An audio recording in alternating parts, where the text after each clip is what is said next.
Good evening po mga kababayan, ma'am sir.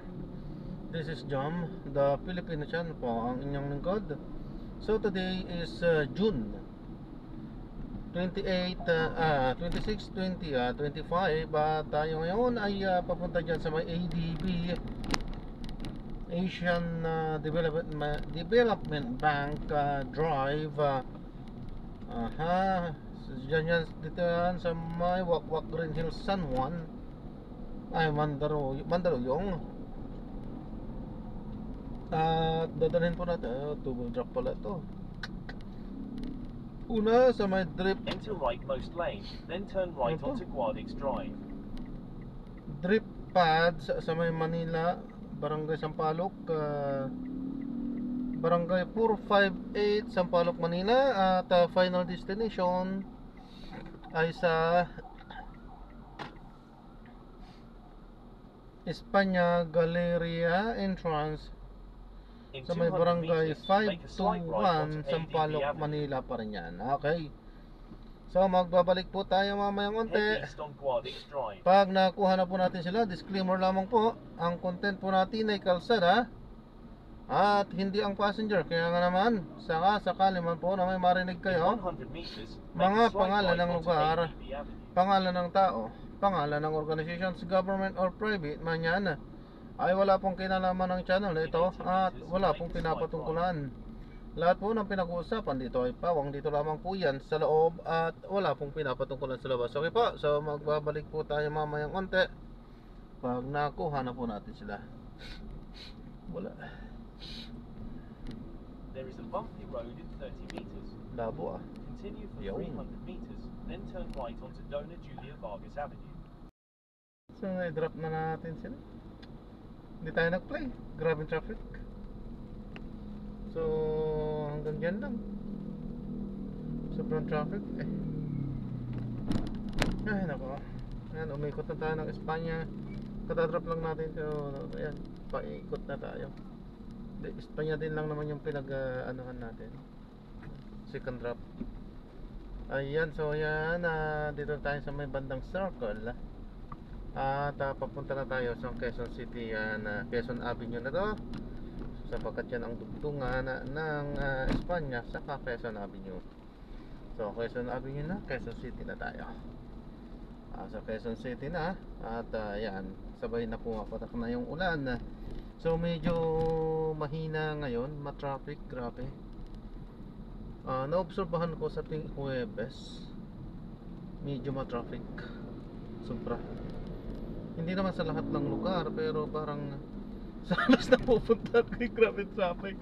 Walang ka-traffic sa ibang lugar kanina. At ako ay napapunta papuntang pantang Manila.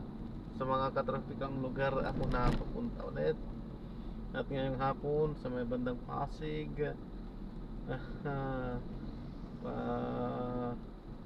dyan sa may bandang Aurora, ano yan, San Juan, Mandaluyong, mga ka-traffican dyan. Pero grabe ka talaga kanina doon sa may Pioneer, sa may bandang basta bandang Pasig po yun. Tika, sakop pa lang ng Mandaluyong pala yun papuntang Pasig, grabe talagang traffic.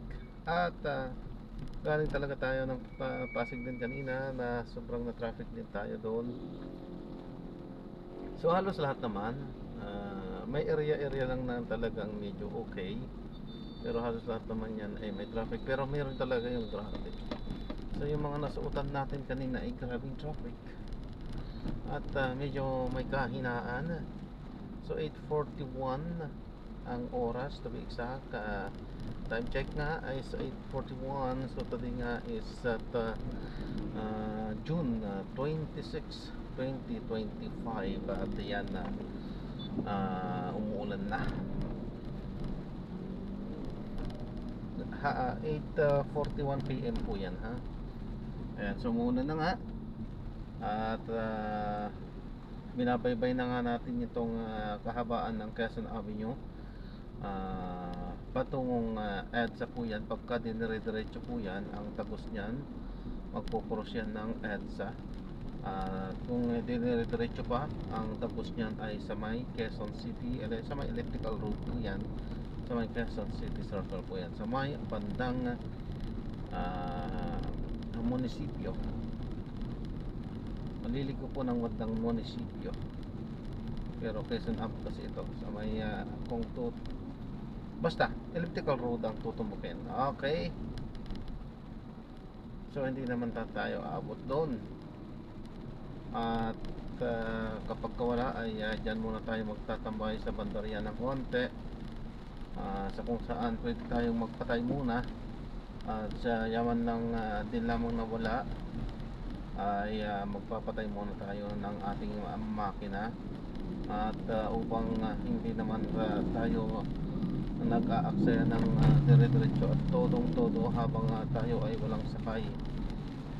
At maghahanap tayo ng kung saan ay makakaparking tayo ng kaunti. At at the same time nag-aantay tayo, makakaparking tayo, nag-aantay tayo at the same time patay ang makina. At upang hindi naman nag-aaksaya ng gasolina, sayang kasi, at nangubos yung ating gasolina habang tayo ay nag-aantay. Okay lang na may putok ang gasolina kung meron talagang pinuputokan. I mean, kung talagang merong laman, may laman tayo. Subalit kahit na may napuputokan nga, may laman, ay kung sobra naman ang traffic ay nako po, kakamot ka talaga ng ulo. Pero ganyan po talaga ang buhay, hindi lahat ng oras ng araw ay haya-haya. At well, yan po ang realidad dito sa mundo. Dito yan sa Pilipinas na talagang katrafikan. So think positive pa rin. At sapagkat syempre hindi lamang po tayo ang nangangailangan. So lahat yan pantay-pantay. Hindi man pantay, I mean dinidistribute or binibigay lahat ng ating mga pangangailangan. Ayan, so gagawa na lang po natin ng separate video itong ating susunod na mission. So paalam po muna pansamantala. So paalam po muna pansamantala. At gagawa tayo ng ibang video sa ating susunod na mission. Paalam po.